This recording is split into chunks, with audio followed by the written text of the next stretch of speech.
नमस्कार दोस्तों, मानसवी दर्पण के एक कहानी श्रृंखला में आपका स्वागत है। हम आपके लिए लेकर आए हैं विवेक मिश्र के द्वारा लिखित एक बेहद ही रोमांचक कहानी 30 मिनट्स।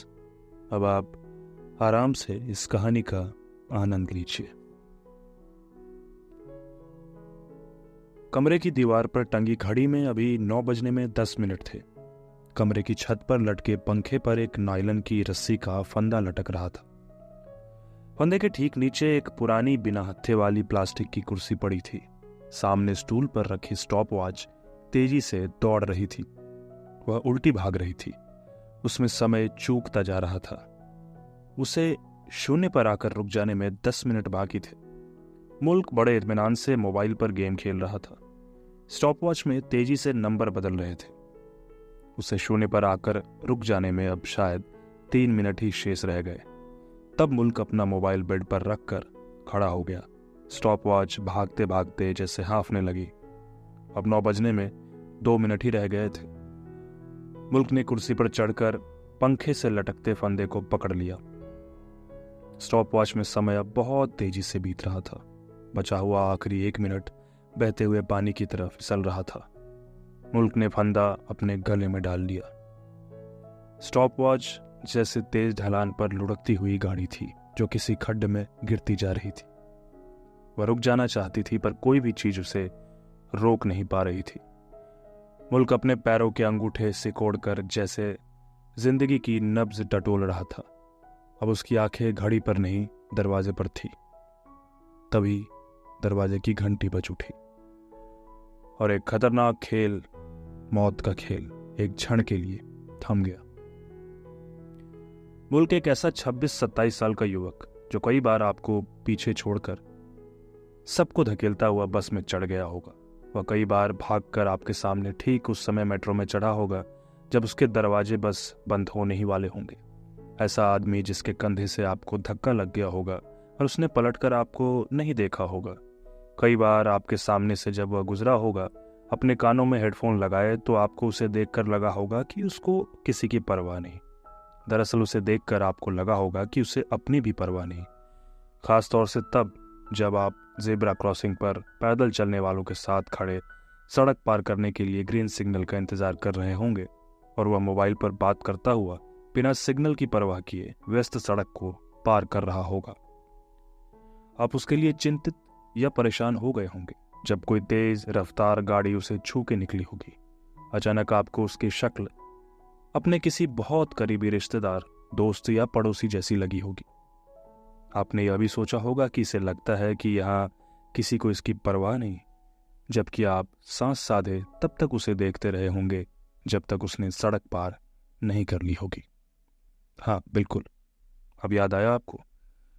मैं उसी मुल्क की बात कर रहा हूँ। उसी का कमरा पूर्वी दिल्ली के लक्ष्मी नगर इलाके में है। आसमान से देखे तो पूर्वी दिल्ली में प्रवेश करते हुए विकास मार्ग के दोनों ओर बसे घनी आबादी वाले इलाके लक्ष्मी नगर और शकरपुर ऐसे लगते हैं मानो किसी पेड़ के मोटे तने पर मधुमक्खियों के 2 बड़े बड़े छत्ते लगे हों। यहाँ से हजारों लोग सुबह जत्थों से निकलकर पूरे दिल्ली में फैल जाते हैं। सुबह से शाम तक ये इलाके इसी तरह भीड़ से बजबजाते रहते हैं। रात में बत्तियां जलने पर तो लगता है जैसे करोड़ों जुगनू इन छतों पर आ बैठे। एक बड़े अजगर से दिखने वाली मेट्रो एक विशाल पेड़ के इन मोटे तने जैसे दिखने वाले इन रास्तों के ऊपर बने पुल पर दिन भर यहाँ से वहां रेंगती रहती है। यह थोड़ी थोड़ी देर में अपने बीसियों मुंह खोलकर हजारों लोगों को अपने भीतर लीलती और फिर बाहर उगल देती है। विकास मार्ग पर पूरब की ओर जाने पर बाईं तरफ पड़ने वाला इलाका कुछ ज्यादा बड़ा, संकरी गलियों और घनी आबादी वाला है। यही लक्ष्मी नगर है। इसी की एक संकरी गली के आखिर में एक 50 फुट के प्लॉट पर बनी 5 मंजिला बिल्डिंग की 4थी मंजिल तक का एक दड़ेब नुमा कमरा मुल्क का कमरा है। मुल्क लगभग रोज ही 8 बजे अपने कमरे पर लौट आता है। आज भी जब वह लौटा तो वही समय था। उसने आते ही कमरे की बत्ती जला दी। रोशनी होने पर जो दुनिया सामने उजागर हुई उसमें सबसे पहले देखी जा सकने वाली चीजों में दरवाजे के सामने वाली दीवार पर टंगी घड़ी और उसी के नीचे एक स्टूल पर रखी स्टॉप वॉच थी जिसमें मिनट के स्थान पर 30 और सेकंड के स्थान पर 2 शून्य रुके हुए थे।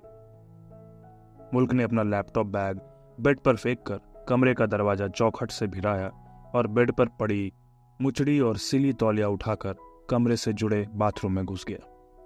बाथरूम से निकलने पर मुल्क के थके हुए चेहरे पर एक विचित्र सी विस्मित कर देने वाली चमक आ गई थी। वो अपने अकेलेपन में बहुत खुश लग रहा था। उसने बाहर निकलते ही एक नंबर डायल किया। दूसरी ओर से आवाज आई, न्यू पिज्जा सेंटर। मुल्क ने ऑर्डर दिया, 1 चिकन पिज्जा विथ एक्स्ट्रा चीज। पता लिखिए, D4/131 street 9, Ramesh park, Laxmi Nagar. अभी टाइम हुआ है 8:30, डिलीवरी टाइम 9 PM। फोन काटने से पहले ही मुल्क ने स्टॉप वॉच का बटन दबा दी। स्टॉप वॉच में नंबर सरपट भागने लगे। जैसे जैसे घड़ी में समय बढ़ता, स्टॉप वॉच में समय कम होता जाता। मुल्क के चेहरे पर आई चमक को उसकी आंखों के चारों ओर बने काले घेरे धीरे धीरे मलिन करने लगते।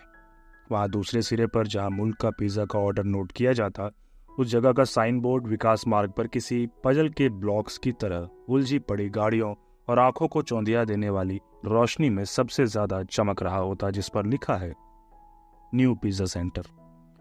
उस बोर्ड पर बड़े बड़े अक्षरों में यह भी लिखा है, pizza in 30 minutes at your place.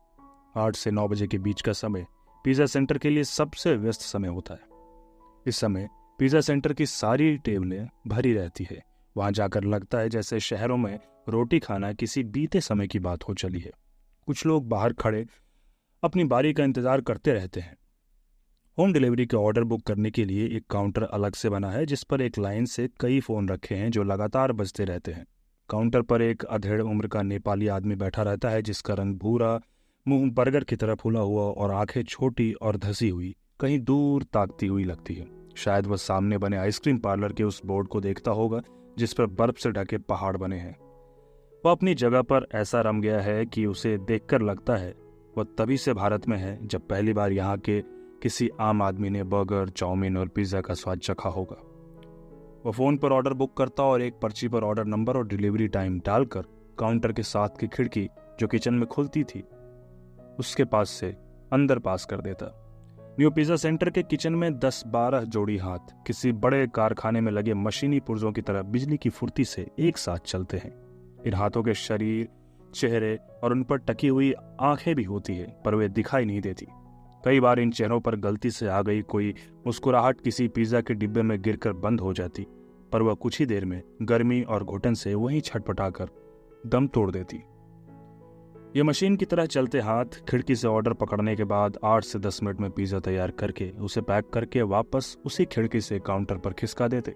Counter पर बैठा नेपाली आदमी तब तक अपने भीतर कहीं थोड़े बहुत बचे रह गए पहाड़ और उस पर की पिघलती बर्फ को दूर किसी बहुमंजिला इमारत के शीर्ष पर अपनी धसी हुई आंखों से देखता रहता।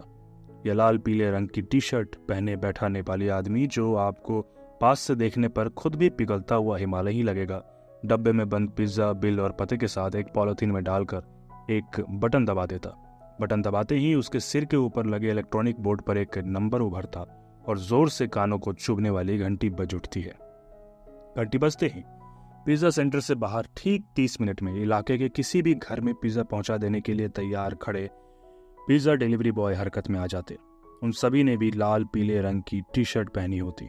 पिज्जा सेंटर के अंदर बैठे नेपाली आदमी के बटन दबाने से जो नंबर उसके सिर के ऊपर दीवार पर लगे इलेक्ट्रॉनिक बोर्ड पर उभरता, उसी नंबर की टी-शर्ट पहने बाहर खड़ा डिलीवरी बॉय लपक कर काउंटर पर पहुंच जाता।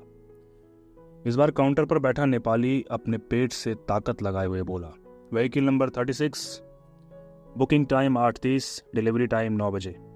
नेपाली ने 36 नंबर की टी-शर्ट वाले लड़के को अपनी धसी हुई आंखों से घूरते हुए कहा, 12 मिनट निकल चुके हैं, 9 बजे का मतलब 9 बजे, 30 मिनट्स मतलब 30 मिनट्स, नहीं तो इस राउंड का पैसा कटा समझो। लड़के ने उसकी तरफ देखे बगैर काउंटर पर रखा पैकेट उठाया और भागकर उसे अपनी मोटरसाइकिल के पीछे लगे बॉक्स में डाल दिया। हेलमेट पहनकर मोटरसाइकिल में किक मारते ही जैसे वह बाहर की दुनिया से पूरी तरह कट गया। उसका दिमाग मोटरसाइकिल के इंजन की आवाज के साथ घनघनाने लगा। उसका शरीर और मोटरसाइकिल एक हो गया। उसे आगे से सफल डिलीवरी पर मिलने वाले इंसेंटिव के लालच और पीछे से असफल डिलीवरी पर ऑर्डर की पूरी कीमत के उसके तनख्वाह में से काटे जाने के डर की कील एक साथ चुभने लगी। मोटरसाइकिल की तेज गति के कारण अब उसे अपने आसपास जलती बत्तियां फैलकर लंबी होती प्रतीत हो रही थी। आसपास तैरते ट्रैफिक की आवाज़ें धीरे धीरे तीखी और नुकीली होती जा रही थी। वह लगभग उड़ता हुआ अंधेरों और रोशनियों के बीच से मधुमक्खी सा भिनभिनाता हवा में तैर रहा था। वह केवल उस पत्ते को देख पा रहा था जिस पर उसे 30 मिनट में पहुंचना था। मुल्क गले में रस्सी का फंदा डाले स्टूल पर खड़ा अपने पैर के अंगूठे को सिकोड़कर अभी जिंदगी की आखिरी धड़कन को टटोल पाता। दरवाजे पर देखते हुए उसकी आंखें आखिरी बार झपक पाती उससे पहले ही दरवाजे की घंटी बज गई थी। घंटी बजते ही स्टॉप वॉच में समय चूक गया। 30 मिनट से शुरू हुई घड़ी में समय 0 हो गया। दीवार पर लगी घड़ी ने भी उसी क्षण 9 बजने का ऐलान कर दिया। मुल्क खुशी और उन्माद से अपने गले से फंदा उतारते हुए बोला, कमिंग। फिर धीरे से बुदबुदाया, आई हैव वॉन अगेन। फिर से घड़ी हार गई, मौत हार गई। Now I can live another day. मुल्क ने मुस्कुराते हुए दरवाजा खोलकर पिज्जा लिया, पैसे दिए और दरवाजा बंद कर दिया। उसका यह खेल अजीब है ना। शायद अब अगर वह आपको मिले तो आप उससे बात करना चाहेंगे। ऐसा नहीं है कि मुल्क से आपकी पहले कभी बात नहीं हुई होगी। जरूर कभी न कभी 5 साल से टेलीकॉलर की जॉब करते हुए उसने आपको मोबाइल, क्रेडिट कार्ड या फिर किसी फ्लैट की बुकिंग के लिए फ़ोन किया होगा। उसने अपने BA ऑनर्स के दूसरे साल में ही कॉलेज छोड़कर नोएडा में एक कॉल सेंटर में नौकरी कर ली थी। पहले 2 साल तो नौकरी लगती रही, छूटती रही, पर उसके बाद न्यूटॉन एक ऐसी कंपनी जो ठेके पर किसी भी आदमी को किसी भी चीज़ के लिए केवल टेलीफोन पर कन्विंस करने का ठेका लेती है, में आकर वह टिक गया। वजह थी यहाँ उससे साल भर बाद ज्वाइन करने वाली नीरू। दोनों साथ काम शुरू करते, साथ में ब्रेक लेते और साथ ही काम खत्म करके वर्क स्टेशन से निकलते। अपनी सीट पर कॉल करते हुए भी मुल्क की आंखें नीरू पर टिकी रहती। नीरू भी कभी कभी नजर उठाकर मुल्क को देख लेती। वह शायद सोमवार की दोपहर में मिले ब्रेक का समय था जब मुल्क कैंटीन में अकेला बैठा था। उसकी आंखें कुछ ढूंढती हुई यहाँ वहां घूम रही थी। इसी बीच उसने सिगरेट सुलगा ली और ढेर सारा धुआं छत की ओर धकेल दिया। उसकी उंगलियां टेबल पर पड़े लाइटर से खेल रही थी। तभी लंबी पतली उंगलियों वाले एक खूबसूरत हाथ ने टेबल पर घूमते हुए लाइटर को रोक दिया। यह नीरू थी। नीरू ने मुल्क के सामने अपने मोबाइल का इनबॉक्स खोलकर रख दिया। What the hell is this? Same message 10 times. Look, we are colleagues. मुल्क, हम साथ काम करते हैं बस, नीरू ने झल्लाते हुए कहा। मुल्क ने सिगरेट का कश खींचा और धुआं छत की ओर धकेल दिया। फिर अपनी जेब से मोबाइल निकालकर वही मैसेज दोबारा नीरू को भेज दिया। नीरू के मोबाइल में मुल्क के मैसेज के रिसीव होने की घंटी बजी। मुल्क नीरू को देखकर मुस्कुरा दिया। नीरू झुंझला गई। उसने अपना मोबाइल उठाया और मुल्क की ओर देखकर कहा, यू आर इम्पॉसिबल। फिर पलटकर चली गई। मुल्क की आंखें दूर तक उसका पीछा करती रही। नीरू चली गई। मुल्क वहीं बैठा नीरू को भेजा मैसेज पढ़ता रहा जिसमें लिखा था, every evening at 9 I wait for you at my place, D4131 street 9, Ramesh park, Laxmi Nagar. आखिर में बोल्ड लेटर्स में लिखा था, please make it this evening. मुल्क इस शहर में दिन रात यहाँ वहाँ भागते उन लाखों लोगों की भीड़ में एक ऐसा बनता बिगड़ता चेहरा था जिसका अपना एक चेहरा होते हुए भी कोई चेहरा नहीं था। उसकी आंखों के चारों ओर लगातार बड़े होते स्याह गोलों को नापने वाला उसके आसपास कोई नहीं था। उसका पूरे शहर में कोई दोस्त नहीं था। शायद दोस्त बनाने का समय नहीं था। मुल्क की जिंदगी पिछले 2 साल से अपने लक्ष्मी नगर के 1 रूम सेट और नोएडा के कॉल सेंटर के बीच दौड़ रही थी। वो सेंटर से निकलकर कमरे पर पहुंचता, फोन पर पिज्जा का ऑर्डर देता और ऑर्डर बुक करते ही 30 मिनट पर रुके हुई स्टॉप वॉच का बटन दबाता। स्टॉप वॉच उल्टी दिशा में भागने लगती और 0 पर जाकर रुक जाती। इन 30 मिनटों में मुल्क अपने मोबाइल पर गेम खेलता, कभी नीरू को भेजा हुआ अपना मैसेज पढ़ता, कभी कमरे में रखे किताबों के रैक से कोई किताब निकालकर उसके पन्ने पलटने लगता। कभी कभी इसी बीच नीरू को फिर से वही मैसेज भेज देता। 30 मिनट पूरे होने से कुछ मिनट पहले मुल्क कुर्सी पर खड़ा हो पंखे से लटकते फंदे को गले में डाल लेता। आधा घंटा बीत जाता, 9 बज जाता, नीरू नहीं आती, पर 30 मिनट पूरा होने से पहले पिज्जा आ जाता। मुल्क के कमरे की घंटी बज जाती और वह गले से फंदा उतार लेता। करोड़ों की आबादी वाले शहर में अपने कमरे में नितांत अकेला मुल्क, जिसे अब आप थोड़ा बहुत पहचानने लगे हैं, यह खेल कई महीनों से खेल रहा था। वह अभी तक इस खेल में जीतता आ रहा था। वह हर दिन जीत के बाद कैलेंडर पर सही का एक निशान लगा देता। मुल्क का 30 मिनट का खेल घर और बाजार, प्यार और इंतजार और आखिर में जिंदगी और मौत के बीच होता। उसकी जिंदगी मौत से जीत जाती हर बार 30 मिनट से पहले ही घंटी बज जाती। नीरू तो नहीं आती, पर पिज्ज़ा 30 मिनट पूरे होने से पहले आ जाता। मुल्क ने आज भी अपने नियत समय पर पिज्ज़ा ऑर्डर कर दिया। स्टॉप वॉच में समय तेजी से सरकने लगा। दीवार पर लगी घड़ी की सेकंड की सुई बहुत तेजी से भागने लगी। न जाने क्यों मुल्क को लग रहा था कि आज नीरू जरूर आएगी, इसलिए आज वह स्टॉप वॉच को रोक देना चाहता था। पिछले 7-8 महीने से नीरू मुल्क के मैसेज के आते ही उसे अपने मोबाइल से डिलीट करती आ रही थी। उसने कभी मुल्क के मैसेज का जवाब नहीं दिया था, पर अब उसे मुल्क पर गुस्सा नहीं आता था। वह फरवरी का महीना था। धीरे धीरे कम होते सर्दी में बसंत की महक मिलने लगी थी। उस दिन शाम 7 बजे अपने ऑफिस से निकलकर नीरू नोएडा के सेक्टर 18 के बस स्टॉप पे खड़ी थी। आज वह बार बार कोशिश करने पर भी मुल्क का मैसेज अपने मोबाइल से डिलीट नहीं कर पा रही थी। उसने हमेशा की तरह आज भी उसे कई बार खोल कर पढ़ा था, पर आज घर जाने से पहले वह उसे मिटा नहीं पा रही थी। उस मैसेज का एक एक शब्द जैसे नीरू के बदन पर रेंगता हुआ उसे गुदगुदा रहा था। आज पहली बार उसने मुल्क के मैसेज का जवाब देने का मन बनाया, पर उसकी उंगलियां कुछ भी टाइप नहीं कर सकी थी। आज बार बार मुल्क की जादुई आंखें नीरू के सामने आ रही थी। नीरू के भीतर आज जो कुछ भी चल रहा था उससे वह असहज हो उठी थी, पर आज उसे गुस्सा नहीं आ रहा था। वह अकेले खड़ी खड़ी मुस्कुरा रही थी। तभी उसके मोबाइल पर मैसेज रिसीव होने की घंटी बज उठी। मुल्क का ही मैसेज था। आज पहली बार उसने उस मैसेज के रिसीव होते ही बड़ी बेसब्री से खोला था। आज उसे मुल्क का भेजा एक एक शब्द, जो वह पहले भी सैकड़ों बार पढ़ चुकी थी, बिल्कुल नया लग रहा था।